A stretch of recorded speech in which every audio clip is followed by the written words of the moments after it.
Bismillahirrahmanirrahim. Dear students, Assalamu alaikum. This is Yunus Khan and I am here with a new topic, that is proteins. Polysaccharides, carbohydrates, oligosaccharides सारे इंशाल्लाह अल्हम्दुलिल्लाह वो discuss हो गए हैं। Next topic जो हमारा है वो प्रोटीन्स के बारे में है। जहाँ तक प्रोटीन्स का ताल्लुक है तो ये हमारे पास फर्स्ट ईयर के सिलेबस में दूसरा ऑर्गेनिक कंपाउंड का वो है ग्रुप है। इसके बारे में जो है ये एक ग्रीक वर्ड है protein, Greek word Proteus. Proteus mean first are placed at the first position, ठीक है, पहला जो है। तो ये हमारे पास ऑर्गेनिक कंपाउंड में बहुत एक वसी ग्रुप है ऑर्गेनिक कंपाउंड्स का, जो कि लिविंग ऑर्गेनिज्म में बहुत ज्यादा इंपॉर्टेंट रोल्स परफॉर्म करते हैं। वो इंशाल्लाह फिर फंक्शन में भी डिस्कस करेंगे। इसका डिफिनीशन अगर आप करना चाहते हैं डिफिनीशन करें, फिर इसके हिस्ट्री के बारे में मैंने कुछ इंफॉर्मेशन दी है जो आपके बहुत ज्यादा काम आएगी इंशाल्लाह। तो डिफिनीशन हम इसका कुछ इस तरह करते हैं कि दीज आर लॉन्ग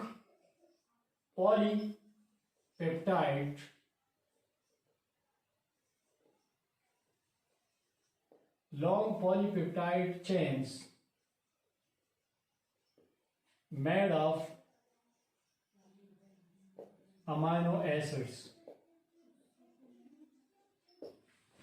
ये लंबे पॉलीपेप्टाइड चेन्स हैं जो कि अमाइनो एसिड्स के बने हैं, यानी means you can say that these are polymers of amino acid. Amino acid के पॉलीमर्स हैं। अब अमाइनो एसिड क्या है, ये इसका मेन यूनिट है, ठीक है। प्रोटीन्स जो है they are made of amino acid, amino acid से बने हुए हैं। इसी वजह से हम और अमाइनो एसिड जब मिलते हैं तो पेप्टाइड बॉन्ड बनाते हैं, तो इसी वजह से इनको लॉन्ग पॉलीपेप्टाइड्स कहते हैं, या पॉलीपेप्टाइड चेन्स या पॉलीमर्स ऑफ अमाइनो एसिड भी इनको कहा जा सकता है। ये जो प्रोटीन्स हैं इनके डिस्कवरी के बारे में ये है कि they were described by a Dutch chemist Mulder and named by Swedish chemist Berzelius in 1838। 1838 में इसको डिस्क्राइब भी किया गया और नेम भी दिया गया। डच केमिस्ट मुल्डर ने इसको डिस्क्राइब किया था और बर्जीलियस ने उसको फिर प्रोटीन का नाम इसके लिए इस्तेमाल किया था। अच्छा, फिर मैंने कहा कि it is a long polypeptide chain. तो पता ये कब चला कि these are polypeptide chain as polypeptides, यानी प्रोटीन एज पॉलीपेप्टाइड्स। पता ये डिस्क्राइब हुए 1902 में as polypeptides. They were described in 1902। कब? From the work of Hofmeister and Emil Fischer. 1902 में इमल फिशर ने और हॉफमीस्टर ने इनको पॉलीपेप्टाइड चेन्स का नाम दिया है, मतलब कि ये पॉलीमर्स हैं या पॉलीपेप्टाइड चेन्स हैं। अच्छा, फिर इनके एंजाइम होने, हमारे पास जो है कुछ एंजाइम्स ऐसे हैं कि वो क्या है कि बॉडी में, बल्कि सारे एंजाइम क्या करते हैं, कैटालिस्ट हैं और रिएक्शंस को तेज करते हैं। तो वो एंजाइम्स बेसिकली प्रोटीन्स के बने हैं, कुछ में नॉन प्रोटीन पार्ट भी होता है, वो आगे पढ़ोगे इंशाल्लाह। तो एज एंजाइम कब पता चला कि प्रोटीन एंजाइम भी है? As enzyme by James B Sumner in 1926 who studied urease. For the first time urease enzyme जो स्टडी किया गया और उसके केमिकल नेचर से पता चला, जेम्स बी समनर ने जब स्टडी किया कि ये क्या है, ये एंजाइम जो है बेसिकली प्रोटीन है। तो पता चला कि एंजाइम जो है ये प्रोटीन के बने हैं। इसी तरह सेंगर, एक और साइंटिस्ट, 1949 में उसने इसका अमाइनो एसिड सीक्वेंस डिस्क्राइब किया फॉर द फर्स्ट टाइम। और ये अमाइनो एसिड सीक्वेंस जो है ये डिस्क्राइब हुआ था फॉर द फर्स्ट टाइम। एक एंजाइम है इंसुलिन, एक हार्मोन है बेसिकली प्रोटीन इंसुलिन। ये पेंक्रियाज जो है इसको रिलीज करता है और ये शुगर लेवल को कंट्रोल करने में हेल्प करता है। तो इंसुलिन का अमाइनो एसिड सीक्वेंस सेंगर ने 1949 में for the first time discuss किया था। तो मतलब सीक्वेंस ऑफ अमाइनो एसिड भी ये डिस्कस किया गया था और 1949 में ये डिस्कस हुआ था। अब हम डिस्कस करते हैं कुछ उसके बारे में। हमारे पास एक इशिशिया कोलाई सेल है, बैक्टीरियल सेल, मतलब आप कह सकते हैं प्रोकैरियोटिक सेल। एक फंगस सेल है, यीस्ट सेल, और ह्यूमन सेल्स लेते हैं। तो ये दो हमने यूकेरियोटिक से एग्जाम्पल लिए और इशिशिया कोलाई ये प्रोकैरियोटिक का वो एग्जाम्पल है। इशिशिया कोलाई यानी प्रोकैरियोटिक एक एवरेज सेल जो होता है उसमें 2 million proteins at a time मौजूद होते हैं, 2 मिलियन प्रोटीन्स पर सेल। आप लिख सकते हैं इसके साथ 2 मिलियन प्रोटीन्स पर सेल। यानी एक सेल में 2 मिलियन प्रोटीन्स जो हैं। अच्छा, ये सेल में 50 मिलियन प्रोटीन्स पर सेल मौजूद होते हैं। ह्यूमन सेल में 1 से लेकर 3 बिलियन तक 1 to 3 बिलियन प्रोटीन्स पर सेल। तो ये एक सेल में जो है मौजूद प्रोटीन्स के बारे में थोड़ा सा इंफॉर्मेशन। तो ये जनरल इंफॉर्मेशन, इसकी हिस्ट्री वगैरह के बारे में, जो कि आपके आगे जनरल नॉलेज में और इस तरह ऑब्जेक्टिव्स में काम आ सकती है। अब थोड़ा बहुत जो है आगे जाते हैं प्रोटीन्स की तरफ। तो मैंने कहा कि ये क्या है, according to their definition these are long polypeptide chains made of amino acids. ये लंबे पॉलीपेप्टाइड चेन्स है जो कि खास किस्म के यूनिट्स यानी अमीनो एसिड से बने होते हैं। और याद रहे, जहां तक प्रोटीन्स का ताल्लुक है ना, ये proteins, all the proteins are composed of different kinds of elements। चार खास किस्म के एलिमेंट्स है इसमें। 4 किस्म के जो एलिमेंट्स में पाए जाते हैं उसमें कार्बन है, हाइड्रोजन, ऑक्सीजन और नाइट्रोजन। ये 4 किस्म के मेन 4 एलिमेंट्स हैं जो कि प्रोटीन्स में पाए जाते हैं। कभी कभार कहते हैं कि sometimes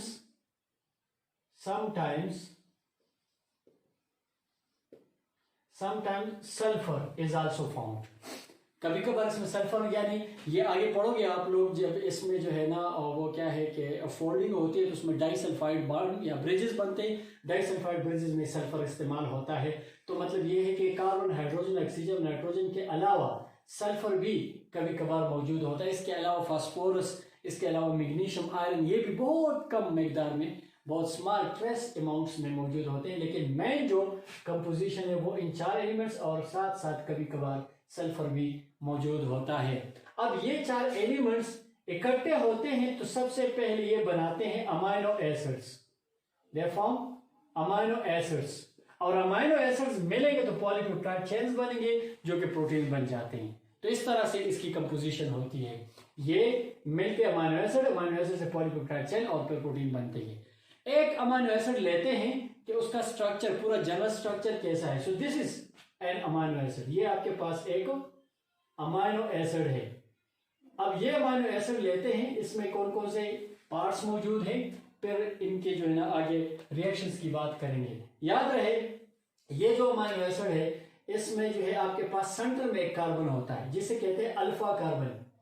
अल्फा कार्बन हमेशा याद रखें, अल्फा कार्बन ये कार्बोक्सिल ग्रुप है या ये अमीनो ग्रुप। तो फंक्शनल ग्रुप के बाद जो कार्बन होता है वो अल्फा कहलाता है। उसके बाद जो दूसरा आता है फिर बीटा, फिर गामा। तो ये चुन के फंक्शनल ग्रुप इस तरफ से भी और इस तरफ से भी पहला कार्बन है, इसी वजह से इसको अल्फा कार्बन कहते हैं। अक्सर स्टूडेंट्स कहते हैं कि सर ये अल्फा क्यों कहलाता है। तो फंक्शनल ग्रुप के बाद पहला जो कार्बन आता है चेन में उसको अल्फा कार्बन कहते हैं, फिर दूसरा बीटा, फिर गामा। तो इस तरीके से ये क्या है, दिस अल्फा कार्बन। इस अल्फा कार्बन के साथ जो है 4 ग्रुप्स अटैच हैं। एक तो सिंपल हाइड्रोजन है, दिस वन। अगर आप देखना, this is what, this is hydrogen. ये हाइड्रोजन है। इस हाइड्रोजन के साथ यहां ये जो है COOH, this is carboxyl group, carboxyl group. और इसी तरह this one is amino group, ये है अमाइनो ग्रुप। अच्छा, अब ये जो R अटैच है, this R is usually called as alkyl. ये अल्काइल ग्रुप कहलाता है। लेकिन ये हाइड्रोजन भी हो सकता है। ग्लाइसिन हमारे पास सबसे सिंपलेस्ट अमाइनो एसिड है, उसमें ये H होता है। और ये आगे एक कार्बन चेन भी हो सकता है, मतलब अल्काइल ग्रुप भी हो सकता है। तो डिपेंडिंग अपॉन वैसे कहा जाता है, देखिए ना, ये अमाइनो ग्रुप कार्बन, हाइड्रोजन और कार्बोक्सिल ये तो सेम इसी तरह होते हैं हर अमाइनो एसिड में। कहते हैं कि अमाइनो एसिड बहुत सारे टाइप्स के हैं, ठीक है, लेकिन उसमें हमारे बॉडी में 20 टाइप्स ऑफ अमाइनो एसिड जो हैं वो मिलके मुख्तलिफ किस्म के प्रोटीन्स बनाते हैं। 20 types of amino acids are very important. तो वो 20 टाइप जो हैं, जाहिर बात है एक दूसरे से मुख्तलिफ होंगे, मुख्तलिफ काइंड्स हैं। तो उनमें से ये 4 चीज जो अल्फा कार्बन, अमाइनो, हाइड्रोजन और कार्बोक्सिल ग्रुप, ये तो सारे अमाइनो एसिड में सेम होते हैं। एक अमाइनो एसिड दूसरे से जो मुख्तलिफ होता है, that is on the basis of R एक में फर्ज के आप H लगाओगे R की जगह तो ये ग्लाइसिन बन जाएगा। ये CH3 लगाओगे तो मतलब ये है कि फिर दूसरे जो है आपके पास वो बनेंगे। तो आगे इसी तरह ये एक डबल बॉन्ड बनता है, सबसे कम्प्लेक्स अमाइनो एसिड है। डबल बॉन्ड बनेगा तो फिर डबल रिंग बनेगा तो फिर ये ट्रिप्टोफान कहलाता है। So and a number of amino acids are form. तो ये जो एक अमाइनो एसिड दूसरे से मुख्तलिफ होता है, that is on the basis of this R, इस आर के बेस पे। अब यहाँ पे देख लेना, यहाँ hydrogen carboxyl group, alpha carbon, amino group, ये सारे अमाइनो एसिड में सेम है, ये चेंज नहीं होते। चेंज यहाँ अल्काइल ग्रुप में आता है। इसी वजह से ये जो चारों हैं, these are called as constant groups, इन्हें कांस्टेंट ग्रुप्स कहते हैं। और अल्काइल ग्रुप जो है ये इसमें वेरिएबल ग्रुप कहलाता है। This is variable group. तो इस तरीके से ये एक अमाइनो एसिड का जनरल फार्मूला और उसकी लेबलिंग। अब ये अमाइनो एसिड दूसरे के साथ, दूसरा तीसरे के साथ मिलेगा और इस तरह चेन बनेगा। तो देखते हैं कि दो अमाइनो एसिड मिलकर कैसे बॉन्ड बनाते हैं, उसकी बात पहले हो जाए, फिर बाद में डिस्कस करेंगे। ये आपके पास यहां से देखे ना, यहां से लेकर यहां तक एक अमाइनो एसिड है, और यहां से लेकर यहां तक ये दूसरा अमाइनो एसिड है। अब हमेशा याद रख लें, होता क्या है, एक अमाइनो एसिड का कार्बोक्सिल ग्रुप और दूसरे अमाइनो एसिड का अमाइनो ग्रुप आपस में रिएक्शन करेंगे। जब आपस में रिएक्शन करेंगे तो यहाँ पे कंडेंसेशन रिएक्शन होगा। देखिए ना, H और OH, ये H और ये OH मिलके वाटर निकाल लेते हैं, और रिजल्ट में इस कार्बन और N के दरमियान बॉन्ड बनेगा, यानी CN बॉन्ड बनेगा। ये देखें ना कैसे, ये देखें, ये फिर से वही एक अमाइनो एसिड और ये वही दूसरा अमाइनो एसिड। ये जो H2O है दैट इज रिलीज्ड हियर, यहाँ पे H2O निकल जाता है, और इसके कार्बन, कार्बोक्सिल के कार्बन और इसके अमाइनो के N के दरमियान बॉन्ड बन रहा है, पेप्टाइड बॉन्ड इसे कहते हैं। तो दो अमाइनो एसिड को मिलाने के लिए CN बॉन्ड बनेगा, या this CN bond is also called as peptide bond. This is also called as peptide bond. अच्छा, इसके बारे में कहते हैं कि इसको पेप्टाइड बॉन्ड इसलिए कहते हैं कि इसको स्टमक में हमारे ये डाइजेस्ट होता है, तो पेप्सिन एक एंजाइम है, वो इसको डाइजेस्ट करता है और इस बॉन्ड को ब्रेक करता है। हाइड्रोलिसिस के दौरान पेप्सिन एंजाइम इसको ब्रेक करता है, इसी वजह से पेप्सिन से पेप्टाइड बॉन्ड कहते हैं कि इसको इसलिए कहते हैं because it is broken down during digestion by the pepsin enzyme, इसी वजह से इसको पेप्टाइड बॉन्ड कहते हैं। अब क्या होता है, पेप्टाइड बॉन्ड के जरिए दो अमाइनो एसिड इकट्ठे हो गए, तो दो अमाइनो एसिड जब इकट्ठे होते हैं वो पेप्टाइड बॉन्ड, और पेप्टाइड बॉन्ड CN बॉन्ड को कहते हैं, जो कि एक अमाइनो एसिड के कार्बोक्सिल दूसरे अमाइनो एसिड के अमाइनो ग्रुप के दरमियान बना हुआ है। अब इस तरह होता है कि जब ये तो दो हो गए, इससे आगे मतलब नेक्स्ट आप अटैच करोगे तो फिर यहाँ पे फिर कार्बोक्सिल फ्री है, तो नेक्स्ट का अमाइनो ग्रुप इसके साथ, फिर उसका कार्बोक्सिल फ्री होगा, फिर नेक्स्ट का अमाइनो एसिड उसके साथ, अमाइनो ग्रुप उसके साथ। इस तरह आपके पास एक लंबा चेन बनेगा। उस चेन में डिपेंड करता है कि कितने अमाइनो एसिड यूनिट हैं। अगर आपके पास दो अमाइनो एसिड यूनिट्स इकट्ठे होते हैं, जैसे कि ये है, अगर दो अमाइनो एसिड यूनिट्स एक पेप्टाइड बॉन्ड के जरिए आपस में मिलते हैं, तो ये जो मॉलिक्यूल बन रहा है इसको कहते हैं dipeptide. This is called as dipeptide molecule.